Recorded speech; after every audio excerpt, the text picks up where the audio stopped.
क्या अब की बार में बंगाल में बदलाव होने जा रहा है? बहुत स्पष्ट और कट शब्दों में बता देता हूँ कि बंगाल में परिवर्तन नहीं, बंगाल में पहले चरण में ही परिवर्तन हो चुका है। नहीं, ये आप कैसे कह सकते हैं कि वहाँ की जनता आपको चुन रही है?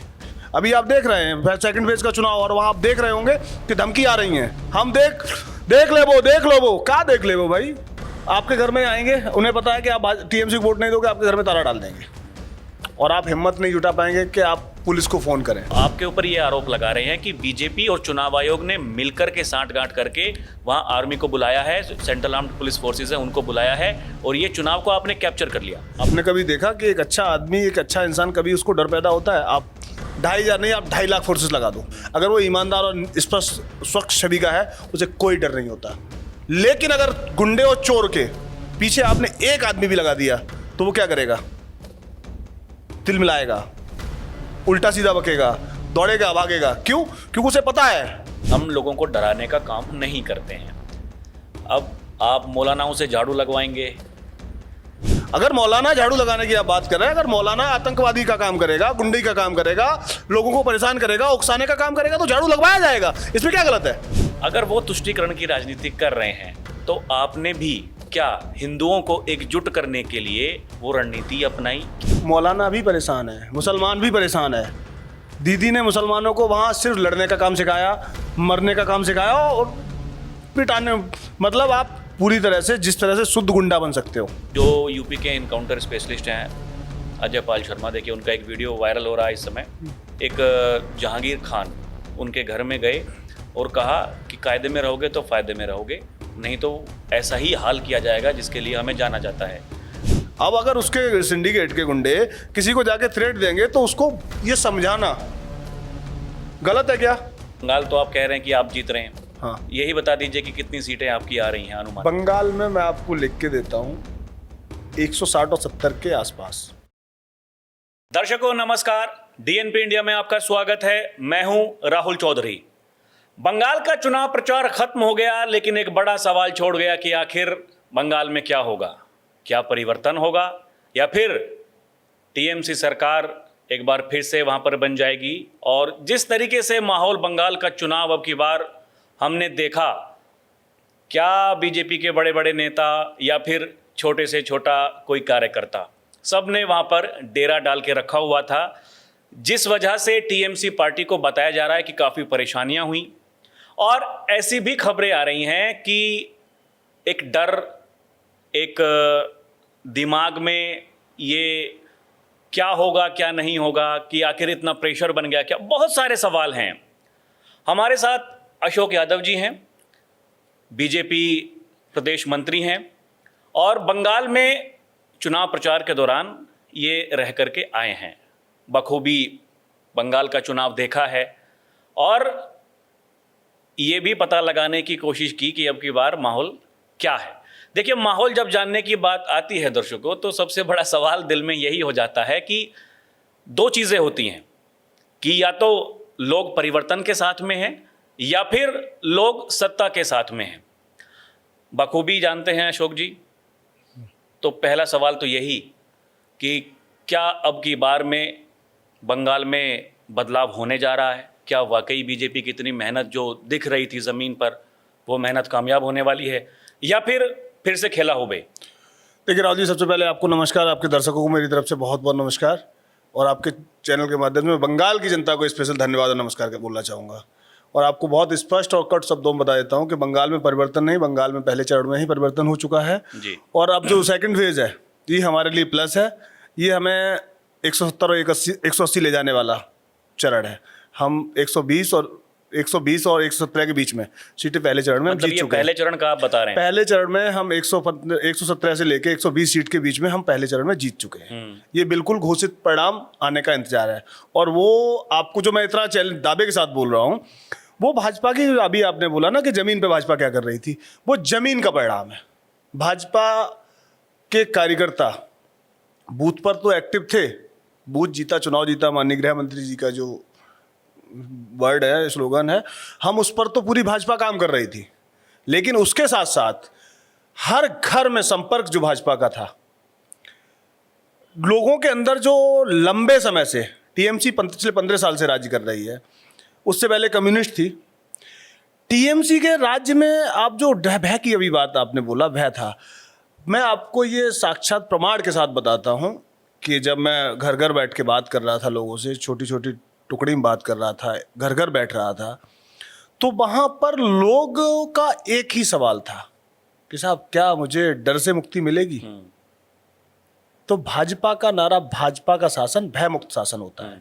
इसका एग्जाम्पल आपको उत्तर प्रदेश में मिलेगा, मध्य प्रदेश में मिलेगा, बिहार में भी आपको मालूम होगा, उत्तराखंड में आपको पता होगा। भाजपा की पूरे देश में जहाँ जहाँ जिन राज्यों में सरकार है, आप देखेंगे कि भाजपा में कभी आपने ये सुना है कि किसी को वोट डालने से किसी को धमकाया गया?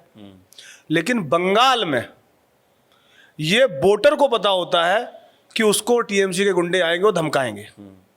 मैं प्रभारी था विधानसभा का, बरईपुर पश्चिम थी, तो मैं वहां देख रहा था कि वोटर हमसे बोलते थे, दादा क्या ये हमें थ्रेट देता है? मैंने कहा तो पुलिस को कंप्लेंट लिखो। तो वहां का जो कार्यकर्ता, भाजपा की बात नहीं कर रहा हूं मैं, आम जनता की बात कर रहा हूं, आम जनता का भी व्यक्ति उनके थ्रेट देने के खिलाफ पुलिस में कंप्लेंट करने की हिम्मत नहीं जुटा पाता, इतना भय है। और उस भय से मुक्ति दिलाने के लिए भाजपा को जो वहां के लोग चुन रहे हैं ना, उस भय से मुक्ति दिलाने के लिए चुन रहे हैं। नहीं, ये आप कैसे कह सकते हैं कि वहाँ की जनता आपको चुन रही है? आप घर में जा रहे हैं तो घर वाले तो भाई जो घर में लोग हैं उनसे मिलने के लिए तो टीएमसी के नेता भी जा रहे हैं। देखिए, चुनाव प्रचार आप कर रहे हैं, चुनाव प्रचार वो भी कर रहे हैं। हाँ, आपने कहा कि ऐसा क्यों? ऐसा इसलिए है कि वहां की मुख्यमंत्री का नाम ममता बनर्जी है। नाम ममता है, क्या आपने देखा उनके हृदय में ममता है? नाम ममता रखने से कोई ममता पैदा नहीं कर सकता अपने हृदय में। वो महिला है, उनका पहला काम ये था कि वो, मुझे लगता है माँ ही ममता, माँ के लेकर और ममता को लेकर बड़ा अच्छा हमेशा बोला जाता है, और एक महिला के लिए हमेशा ही अच्छा बोला जाता है, क्योंकि जितनी ममता हृदय में एक महिला के अंदर होती है वो पुरुष के अंदर नहीं होती है।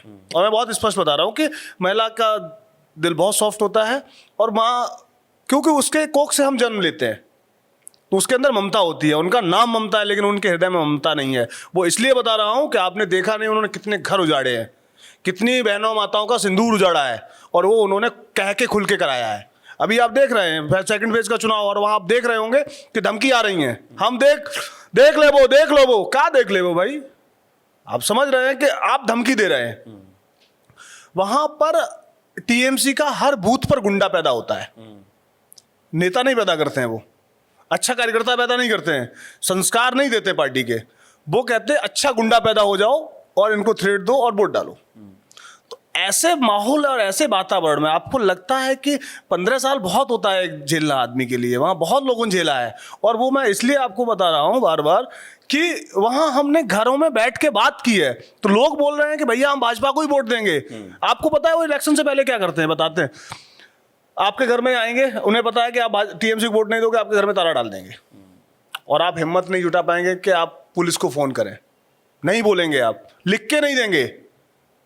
भारतीय जनता पार्टी ने इस बार जो हम लोगों ने किया है वो यही किया कि घर घर में बैठ के उनका डर निकालने का काम किया, और गुंडों को सीधी चेतावनी दी है कि अगर एक ने भी किसी भी वोटर को धमकाया, और वहां की पुलिस को भी बहुत स्पष्ट निर्देशित, चुनाव आयोग ने ऐसा किया। आपने पुलिस को डरा दिया पहले? पुलिस को नहीं डराया, चुनाव आयोग से निवेदन किया था भारतीय जनता पार्टी ने कि साहब स्पष्ट और निष्पक्ष चुनाव कराने की जिम्मेवारी चुनाव आयोग की है। ठीक, भाजपा ने चुनाव आयोग से निवेदन किया, चुनाव आयोग ने उस चीज को वहां इंप्लीमेंट करने का जो काम किया है ना, इसके लिए एक भय मुक्त वातावरण पैदा कराने के लिए मैं तो चुनाव आयोग को बोलूंगा धन्यवाद चुनाव आयोग का, क्योंकि आपने माहौल जो पैदा कराया वो भय मुक्त माहौल पैदा कराया है, उसके लिए चुनाव आयोग ने कराया। भाजपा चुनाव आयोग तो नहीं ना, चुनाव आयोग ने जो काम किया है भय मुक्त वातावरण में वोटिंग डालने का जो लोगों को साहस पैदा कराया है, वो वहां इस बार उसी का परिणाम है कि फर्स्ट फेज में आपको 90% के आसपास वोटिंग देखने को मिली। वो भय नहीं था, और वहां की जनता बहुत स्पष्ट मत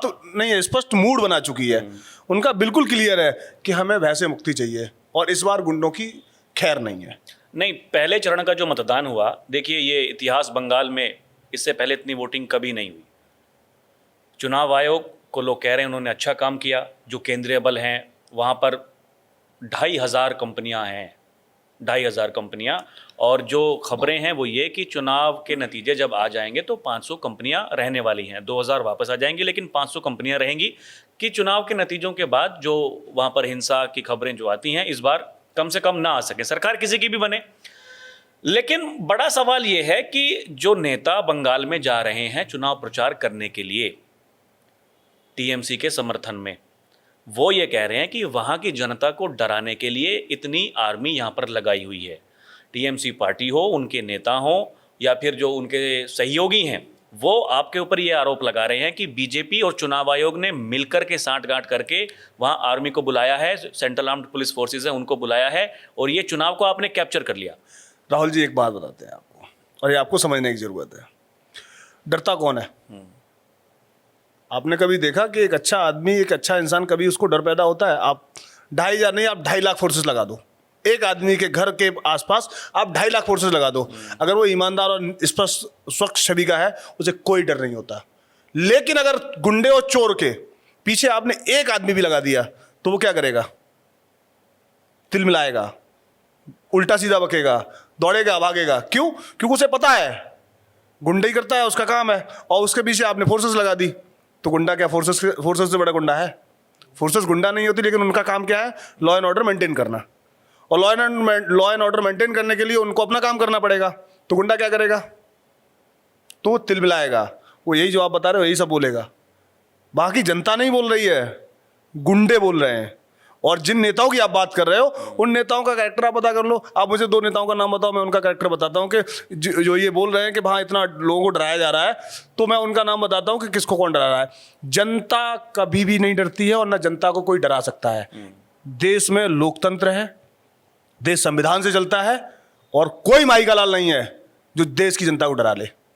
गुंडों के लिए कोई खैर नहीं है, लेकिन देश की जनता के लिए कोई माई का लाल नहीं है जो देश की जनता को डरा सके। और देश की जनता को न डराए, बंगाल की जनता को न डराए, उसीलिए वहां सेंट्रल फोर्सेस हैं। तो गुंडों को डर है, वहां गुंडे चिल्ला रहे हैं कि फोर्सेस हैं, क्योंकि गुंडों को गुंडागर्दी नहीं करने दी जाएगी अब। तो ये बिल्कुल स्पष्ट संदेश गुंडों के लिए है, जनता के लिए नहीं है। नहीं, ये जो गुंडों के लिए आप कह रहे हैं कि जो स्पष्ट निर्देश हैं, जो आदेश हैं, ये तो 2021 के विधानसभा चुनाव के बाद में जब टीएमसी की वहाँ सरकार बनी तो भारतीय जनता पार्टी के कार्यकर्ताओं को चुन चुनकर उन्होंने निशाना बनाया।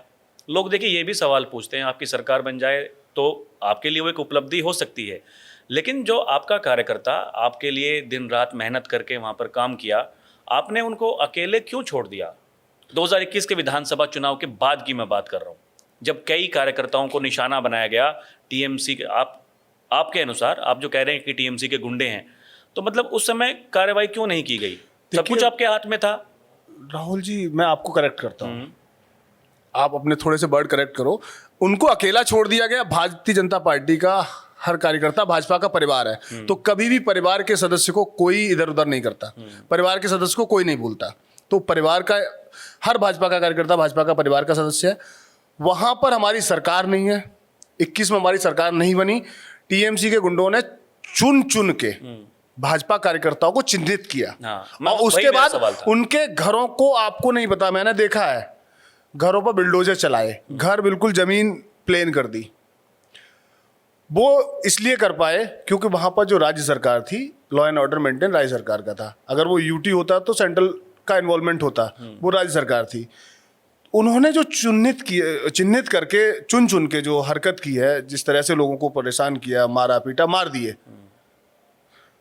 और आप कह रहे भाजपा ने ध्यान नहीं दिया। भारतीय जनता पार्टी जितना कर सकती थी अपने कार्यकर्ता के लिए, लगातार निगाह रखी, वहां हर कार्यकर्ता से मिलने का काम किया। कोई भाजपा का कार्यकर्ता नहीं है जो ये बोले कि मेरे साथ अन्याय हुआ और भाजपा के लोग मिलने नहीं आए। हम लोगों ने अकेला नहीं छोड़ा, हम लोग सरकार में नहीं है। जी, आरोप ये मेरे नहीं है। क्या जैसे 2024 के लोकसभा चुनाव की अगर हम बात करें, जिस तरीके से आपका विधानसभा चुनाव में अच्छा प्रदर्शन रहा था, लोग ये उम्मीद कर रहे थे कि 24 में बीजेपी अच्छा करेगी बंगाल में, लेकिन आप 2019 से भी कम आपके सांसद आते हैं, काफ़ी ज़्यादा नुकसान होता है। तो ये उस समय खबरें चली, लोगों ने ये कहा कि ये भारतीय जनता पार्टी को नुकसान हुआ कि उन्होंने उस समय पे अपने कार्यकर्ताओं का साथ नहीं दिया। मेरा मूल सवाल ये है, 24 के लोकसभा चुनाव के बाद में आपने वो कौन सी रणनीति अपनाई जिसकी वजह से आज आप कह रहे हैं कि वहां जो हमारे कार्यकर्ता हैं घरों तक गए हैं, लोगों का जो डर था उस डर को बाहर निकाला है? देखिए राहुल जी, आपको बताते हैं, ये आप बोल रहे हैं, ये आपका क्वेश्चन है, किसी और का है, पहले तो मुझे नहीं पता। भारतीय जनता पार्टी के 21 में कार्यकर्ताओं के साथ जो हुआ उसका परिणाम आप बता रहे हैं, हमने 24 में देखा। 24 में राज्य सरकार किसकी थी? भारतीय जनता पार्टी के कार्यकर्ताओं को पता था कि लोकसभा का चुनाव है।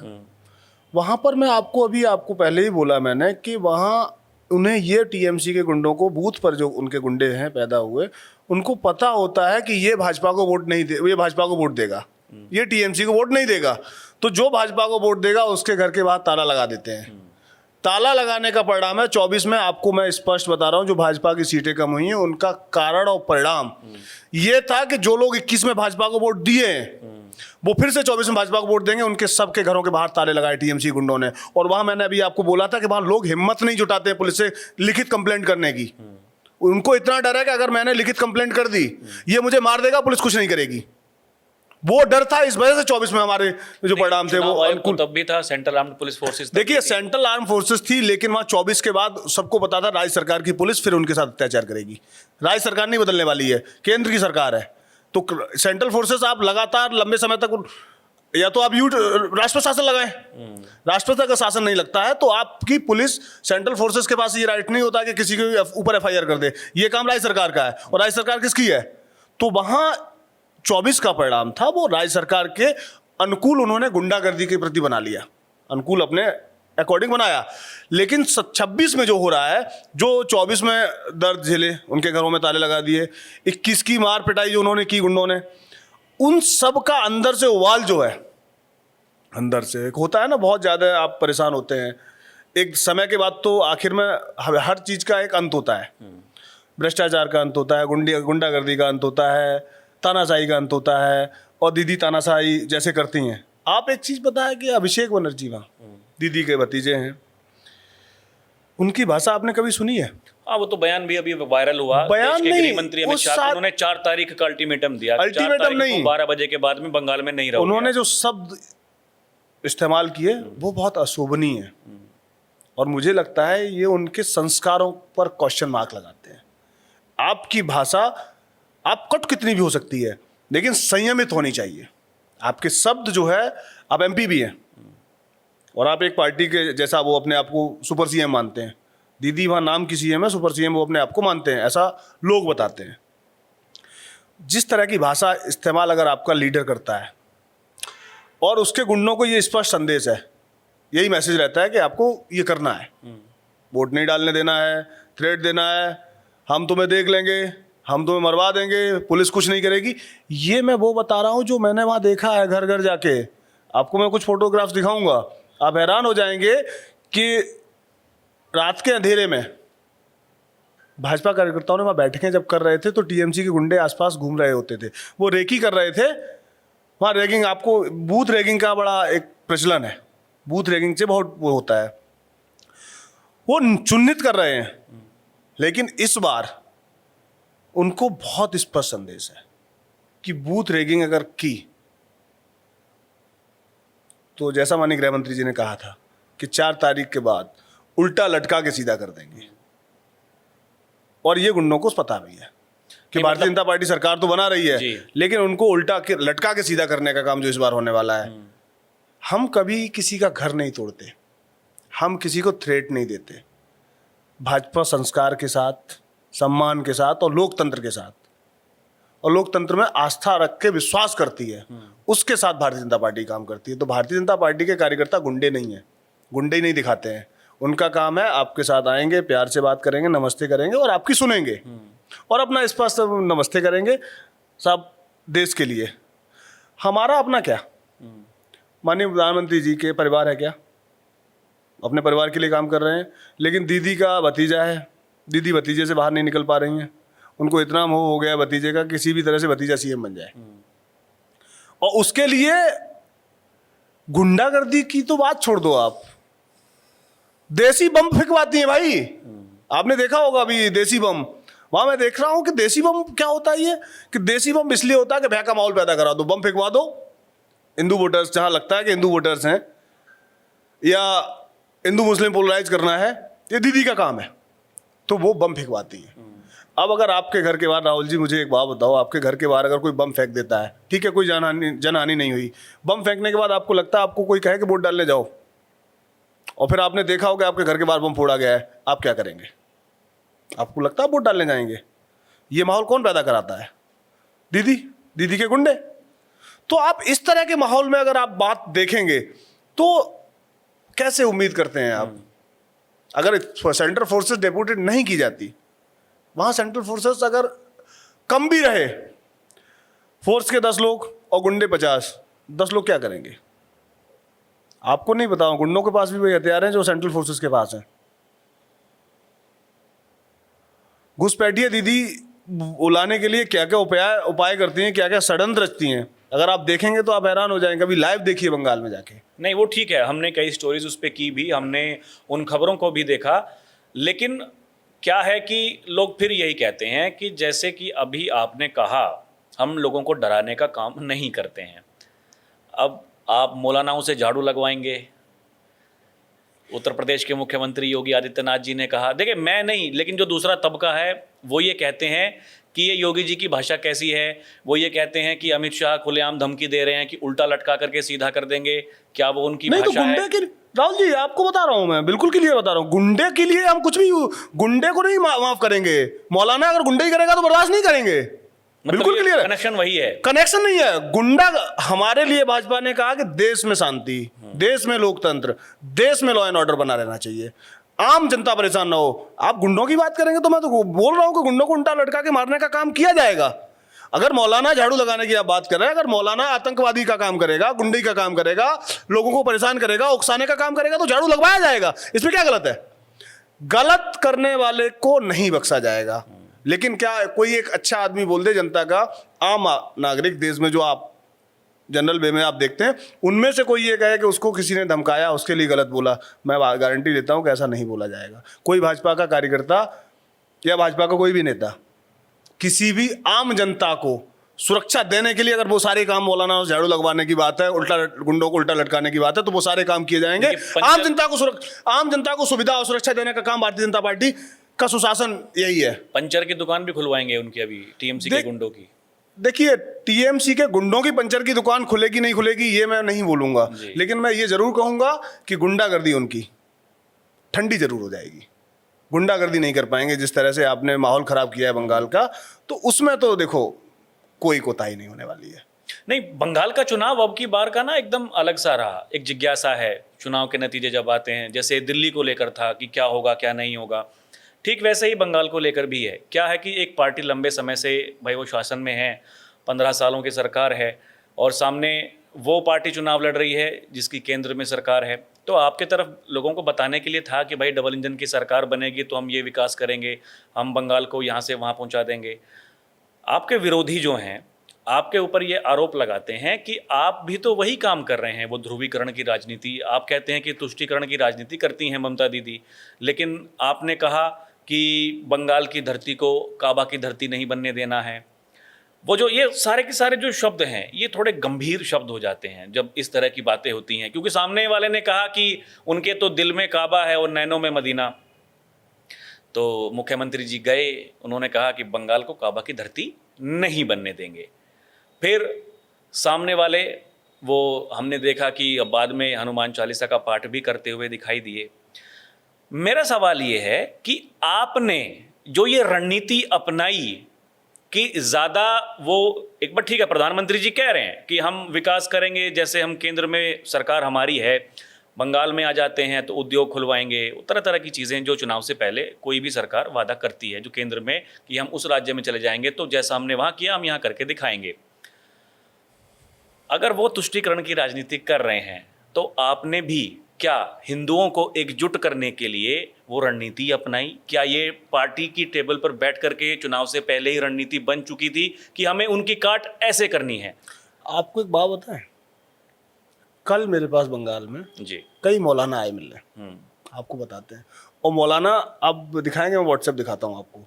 मौलाना हमसे बोल रहे थे कि हम आपको वोट देने जा रहे हैं, और बताइए क्या बात कर रहे हैं? तुष्टिकरण की बात हम नहीं करते, हम देश जोड़ने की बात करते हैं, देश तोड़ने की बात भारतीय जनता अरे पार्टी। जब उनसे हम झाड़ू लगवाने की बात करेंगे भैया नहीं तो नहीं वो तो अपने आप ही नहीं, देखिए करेंगे। नहीं, आपको बताते हैं, मौलाना भी परेशान है, मुसलमान भी परेशान है। दीदी ने मुसलमानों को वहां सिर्फ लड़ने का काम सिखाया, मरने का काम सिखाया और पिटाने, मतलब आप पूरी तरह से जिस तरह से शुद्ध गुंडा बन सकते हो वो सारे काम करने के लिए आपको ट्रेनिंग दी गई। मेरे कई मुस्लिम दोस्त हैं जो बताते हैं, कहते हैं दीदी का काम हमारे लिए सिर्फ एक है कि हमें लड़ाना सिखाओ, हमसे डर पैदा कराओ और अपना काम कराओ। भारतीय जनता पार्टी की सरकार केंद्र की है और राज्यों की है। आप देखिए माइनॉरिटी के लिए कितनी योजनाएं चला रही भाजपा। हम तुष्टिकरण की राजनीति नहीं करते हो, ना करने देंगे। नहीं। हमने कहा जोड़ने की बात, हम ठीक तोड़ने है। की बात नहीं करते हैं। और आप जो बता रहे हैं बंगाल की, बंगाल में विकास की अगर बात करेंगे तो भारतीय जनता पार्टी ने विकास के सारे रास्ते अपने मैनिफेस्टो में खोल दिए हैं। सरकार बनते ही सारे इंप्लीमेंट किए जाएंगे। और गुंडागर्दी कभी भी, आपको पता है विकास का सबसे बड़ा बाधक गुंडागर्दी है, कट मनी है। बंगाल में आप कुछ भी काम करेंगे बिना पैसे दिए, बिना कट मनी के आप कुछ नहीं कर सकते। इवन अगर आपको बताते हैं आपकी गाड़ी कोई भी है या आप कुछ भी काम कर रहे हैं तो सबसे पहले गुंडा वहां का कहेगा अपना क्या है। अगर आपने कह दिया कि मैं सरकार से बात कर लूंगा तो फिर आपके ऊपर सरकार के लोग कहेंगे कि बिना उसके दिए नहीं होगा। सिंडिकेट जो है ना, आपने देखा हो सिंडिकेट वर्ड, वहां पर सिंडिकेट को बिल्कुल चैनलाइज किया जाता है। ये पार्षद का काम है, ये बूथ के कार्यकर्ता उनका काम है, ये विधायक का काम है, ये एमपी का काम है, ये मिनिस्टर का काम है।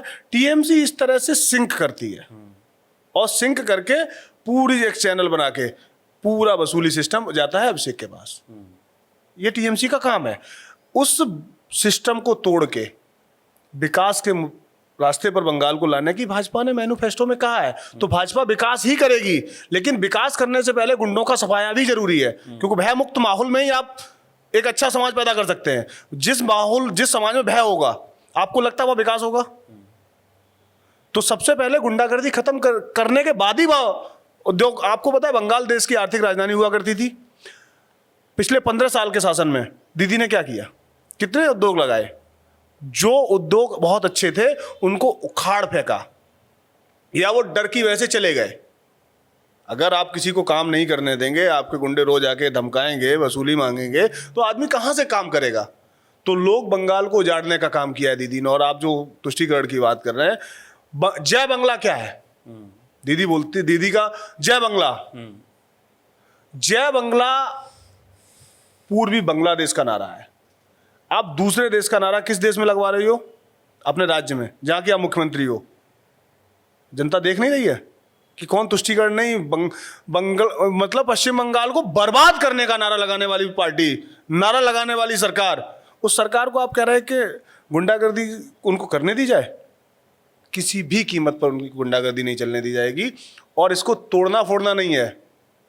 आपने अभी कहा कि योगी जी बोलते थे, माननीय गृह मंत्री जी ने कहा, मैं आपको फिर रिपीट कर रहा हूं, ये 2-3 बार बोल चुका हूं मैं, कि गुंडों के लिए जितना दंड होगा वो दंड सुनिश्चित किया जाएगा। मतलब आप माफी तो नहीं मिलेगी, गुंडों को कोई माफी नहीं, लेकिन एक सभ्य समाज में सभ्यता पैदा करने के लिए, एक आम नागरिक को शांतिपूर्ण जीवन जीने के लिए जो भी सुविधाएं देनी होती हैं, भारतीय जनता पार्टी वो सारे काम करेगी।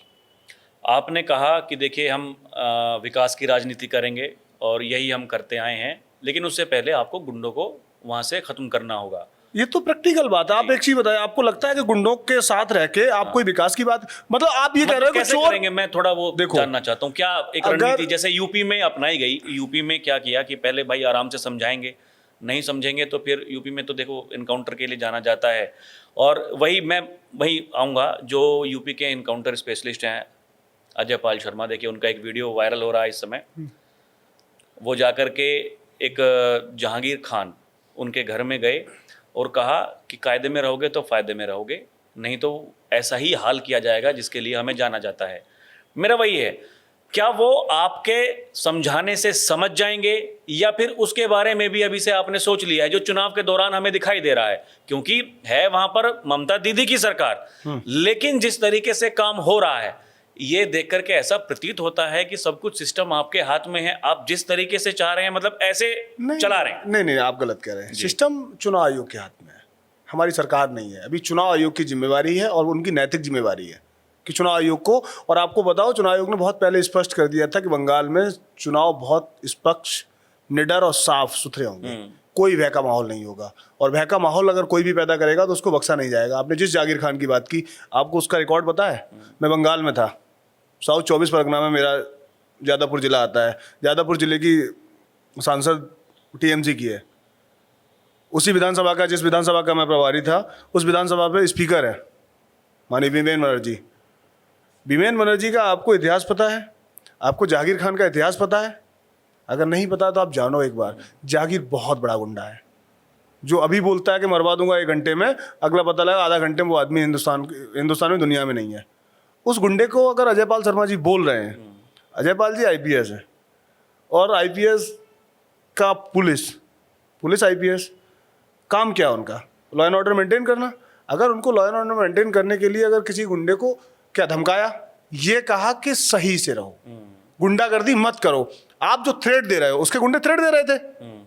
अब अगर उसके सिंडिकेट के गुंडे किसी को जाके थ्रेट देंगे तो उसको ये समझाना गलत है क्या? अजयपाल जी ने तो कोई गलत काम नहीं किया, गुंडे को समझाया। लेकिन जागीर खान, मैं आपको बता रहा हूं, उसका रिकॉर्ड आप उठा के देख लेंगे, बहुत बड़ा गुंडा है जिसके ऊपर सीधा सीधा आशीर्वाद, मतलब जो जिसके संरक्षण में काम करता है, उसका नाम है अभिषेक बनर्जी। और अभिषेक बनर्जी का इतिहास बताने की हमें जरूरत नहीं है आपको, आप सबको पता है कि बंगाल में जिस तरह से अभिषेक काम करते हैं, कोल माफिया, सिंडिकेट माफिया, सरकार माफिया, मतलब सरकार भी माफियाओं के कंट्रोल में है। तो ऐसी जगह पे जागीर जैसे लोगों को अगर अधिकारी नहीं समझाएंगे, हम नहीं समझा सकते, मेरा काम नहीं है। मैं भी पार्टी का कार्यकर्ता हूं, तो हम भारतीय जनता पार्टी कभी गुंडे पे भरोसा नहीं करती। वो हमेशा सुशासन की बात करती है, शांतिपूर्ण माहौल की बात करती है, संस्कारों की बात करती है। लेकिन टीएमसी तो खुलेआम बोलती है, देख ले वो खेला हो, वो क्या है भाई? आपकी भाषा बताती है कि आप गुंडागर्दी करते हैं। तो आपको एक बात बताते हैं राहुल जी, कि जो रास्ता आप भगाने का अपनाते हो ना, भाई आपके भागने का भी होता है। अगर आपने कहा कि मैं गुंडागर्दी करके आपको भगाऊंगा, तो सामने वाला प्यार से ना जब भगाएगा तो आपको भी उस जैसे आप जाएंगे वैसे ही आप वापस आएंगे। तो दीदी ने गुंडागर्दी के दम पर सरकार बनाई है। दीदी को बहुत स्पष्ट समझा, गुंडागर्दी के दम पर सरकार नहीं चलेगी। और ये जनता, भारतीय जनता पार्टी नहीं कर रही है, वहां की जनता से आप पूछो जाके, लोगों को खौफ है। वो कह रहे हैं भैया इससे मुक्ति दिलाओ, हो गया, हम नहीं झेल पाएंगे इससे। आपको मैं बोलने में मुझे शर्म आएगी, मैं नहीं बोल सकता हूं ऑन कैमरा। ऐसी ऐसी घटनाएं मैंने वहां आंखों से देखी है भाई। आप किसी के घर में जाइए, बैठिए माँ बहन के साथ, माँ बेटियां हैं उनके, दीदी, हम लोग सब दीदी बोलते हैं वहां, आप बात करो उनसे, दीदियों से। वो जब रोती हैं तो आप उनका समझो, उन्हें डर लगता है इन गुंडों से। गुंडों के लिए आप क्या करेंगे बताओ? ये कहेंगे कि मैं एक थाली में फूल सजाऊंगा, आरती उतारूंगा, जय गणेश करेंगे, उनकी पूजा करेंगे। गुंडों की आप पूजा करेंगे, क्या करेंगे? गुंडों को फूल माला पहनाएंगे, क्या करेंगे बताओ? आप गुंडों के लिए आपका क्या राय है? चलो आप मुझे बताओ राहुल जी, गुंडों के लिए आपकी राय क्या है? मैंने कहा, ये जो विपक्ष वाले जो सवाल लगातार पूछ रहे हैं, अखिलेश यादव से लेकर के टीएमसी पार्टी तो वहां पर है, लेकिन अखिलेश यादव 2-2 पन्नों का लेख लिख रहे हैं उस घटना के लिए, और वो सीधे सीधे योगी आदित्यनाथ को टारगेट कर रहे हैं, कह रहे हैं कि आप उनको अब कब सस्पेंड करेंगे, कब तक रखेंगे सिस्टम में। ऐसे आरोप, पूर्व मुख्यमंत्री हैं अखिलेश यादव। देखिए, अखिलेश जी पूर्व मुख्यमंत्री हैं जो रहने वाले हैं, ठीक है। और अखिलेश जी की अगर आप बात करेंगे, मुझे नहीं पता, वैसे आपको गलती से बताऊंगा, मैं उसी जिले का हूं। अखिलेश जी की कार्यप्रणाली और कार्यशैली आप देखेंगे तो आप हैरान हो जाएंगे। अखिलेश जी जिस जमीन पे बिठाल के धमकाते हैं, और धमकाते नहीं हैं। आपको याद हो, सीतापुर के एक विधायक थे Rampal Yadav, sorry, bulldozer UP में गलत तरीके से किसने पहली बार चलाया, आपको जानकारी है? मैं बताता हूं। उत्तर प्रदेश में समाजवादी पार्टी की सरकार थी, अखिलेश यादव जी मुख्यमंत्री थे। समाजवादी पार्टी के विधायक थे रामपाल यादव सीतापुर से। उन्होंने कुछ नहीं कहा था। उनका घर लखनऊ में अवैध तरीके से जेसीबी भेज के तोड़ने का काम किसी ने भी उत्तर प्रदेश में पहली बार ऐसा काम किया है तो माननीय अखिलेश जी की सरकार ने, अखिलेश जी मुख्यमंत्री रहते हुए खुद कराए थे। आप जो आदमी खुद खुलेआम गुंडई करता हो कि बे तुम्हारा घर तोड़ देंगे, और तोड़ दिया। वो तो आज भी कह रहे हैं 27 में हमारी सरकार बनेगी, बुलडोजर का ड्राइवर बदल जाएगा, उसकी दिशा बदल जाएगी। अब आप देख लो, अब आप बोल दो कि अब आप खुद, अब मुझे बताने की जरूरत नहीं, आप खुद ही कह रहे हैं कि जिस आदमी ने नहीं, या जिस पार्टी ने मतलब रास्ता ही गुंडागर्दी का अपनाया हो। आपको ये लगता है कि देखिए बंगाल तो आप कह रहे हैं कि आप जीत रहे हैं, हाँ, तो बस आखिरी प्रश्न है मेरा, यही बता दीजिए कि कितनी सीटें आपकी आ रही हैं अनुमान? बंगाल में मैं आपको लिख के देता हूं 160 और 70 के आसपास, 100%, कोई नहीं रोक सकता। मतलब इससे ज्यादा होंगी तो वहां की जनता जो हमें मैंडेट दे रही है, आपने 90% वोटिंग देखा, हो सकता है 200 पार भी हो, क्योंकि जिस तरह से हमें अनुमान है, हम लोगों ने देखा है, वहां जनता जिस तरह से वोट देने का मत बना चुकी है, और वो उनका मत बहुत स्पष्ट है कि हम सुशासन को देंगे, हम गुड गवर्नेंस को देंगे, हम गुंडा मुक्त सरकार को देंगे। जो बंगाल को बचाने की बात करेगा मैं उसको दूंगा। बंगाल की जनता कह रही है जय बंगला बंगाल का नारा नहीं है, ये बंगाल की अस्मिता का सवाल है। तो बंगाल को बचाने का जो बात करेगा, बंगाल को जो बचाने के लिए लड़ेगा, खटेगा, हम उसको वोट देंगे। तो इसलिए बंगाल की जनता भय मुक्त होने जा रही है और गुंडों से डर नहीं रही है।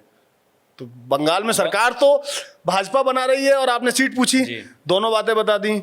इसके बाद वोटिंग, बाकी जो आप बता रहे हैं कि वोटिंग कैसे हो रही है, आप इसके लिए एक बार जमीन पे जाके अगर राहुल जी देखेंगे तो बड़ा आपको अच्छा लगेगा। गुंडों को पहले चरण में सरकार बदलती है, आपको एक बात बता देते हैं, आखिरी आपने कहा जब सरकार बदलती है तो सबसे पहला संदेश गुंडों को पता लगता है कि सरकार बदल रही है, क्योंकि आम जनता उनसे डरना बंद हो जाती है। आम जनता को पता होता है कि हम किसे वोट देने वाले हैं। आप जिसको वोट देंगे आपको पता होगा। तो अगर मैं बीजेपी को वोट दे रहा हूं तो मुझे पता है, कि बीजेपी को मैंने वोट दिया, बीजेपी को आपने वोट दिया, बीजेपी को इन्होंने, जो भी लोग हैं, अगर जो बीजेपी को वोट दे रहे हैं तो उन्हें पता सरकार किसकी बन रही है। अगर मैं वोट बीजेपी को दे रहा हूं तो टीएमसी सरकार कैसे बन सकती है? इम्पॉसिबल।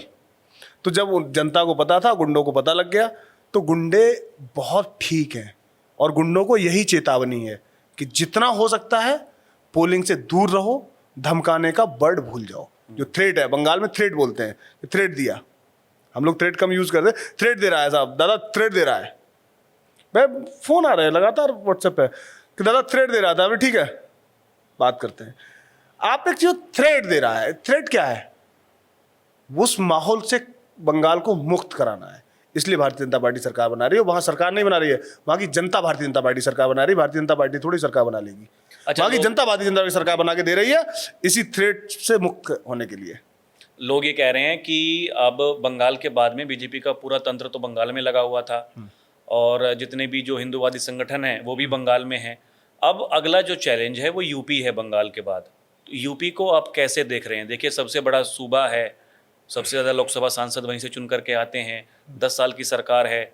उसके बाद में लेकिन एक तरफ योगी आदित्यनाथ जी का चेहरा है, सामने है अखिलेश यादव। अब यही बता दीजिए, क्या जो लोग कह रहे हैं, जो बुद्धिजीवी वर्ग है वो ये कह रहा है कि अब बंगाल से उठ करके सब यूपी में आ जाएंगे क्योंकि यूपी जीतना है कैसे ना कैसे करके, तो वो सब होने वाला है? या यूपी को आप एक आसान देख रहे हैं कि कोई दिक्कत नहीं? हम कैसे न कैसे वाला तो यूपी में कोई शब्द ही नहीं है। ओके, योगी जी की सरकार में आप बताओ कोई गुंडा एक्टिव है क्या? एक गुंडे का आप नाम बताओ। और जहां सरकार में गुंडा नहीं होता है वहां सरकार हमेशा शुद्धता के साथ जनता के लिए काम करती है। उत्तर प्रदेश में योगी जी मुख्यमंत्री हैं, और योगी जी के नेतृत्व में उत्तर प्रदेश शांतिपूर्ण माहौल में जीवन जी रहा है। उत्तर प्रदेश की जनता बहुत खुश है। तो उत्तर प्रदेश में ऐसा कुछ है ही नहीं किसी सरकार बदलने की बात हो। तो सरकार उत्तर प्रदेश में बदलने का कोई चैलेंज ही नहीं है भारतीय जनता पार्टी के सामने। तो हमें इसमें क्या विचार करना है? आप निश्चिंत हैं? निश्चिंत क्या, आप बहुत क्लियर है। इस बार 2022 से ज्यादा सीटें भारतीय जनता पार्टी ला रही है, तो बहुत कोई दिक्कत नहीं है भारतीय जनता पार्टी। उत्तर प्रदेश तो चिंता भारतीय जनता पार्टी के लिए कोई विषय ही नहीं है।